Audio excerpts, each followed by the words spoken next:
So for this week's topic, we thought it would be a good idea to talk about LLM fine tuning. Now, this has been around for a while, ever since LLMs have taken the main stage. People have been talking about fine tuning, but we thought it might be a good time to sort of revisit this topic because there has been a lot of recent advances in this area, and we thought maybe we could get a little in depth on it, see what the recent advances are, like what pros and cons, and get an overview. So, having said that, let's.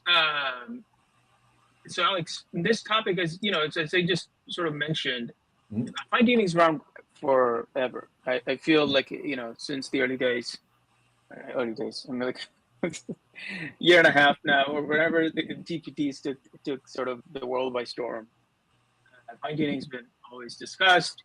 OpenAI has offered it as a feature in their platform, and then there's been a lot of advancements around things like LoRA and other stuff that we've been hearing about. But let me, for to set the stage here. So originally, when LLM sort of came out, GPT and whatnot, there was only sort of one kind of. Maybe let's just step back. Like for the LLMs, there's the whole transformer architecture, and that sort of becomes the basis for the GPT itself. And then what was sort of unique about GPT itself was that they didn't just build a really powerful transformer and feed it the entire internet. They did something different. There was like a step two, and they took the transformer and they did something with reinforcement learning, right? And so we heard all about this RLHF, which stands for reinforcement learning based on human feedback.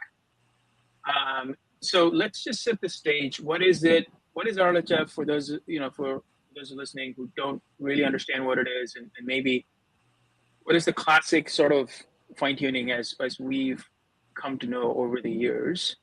Can you sort of take us into that supervised fine tuning, right?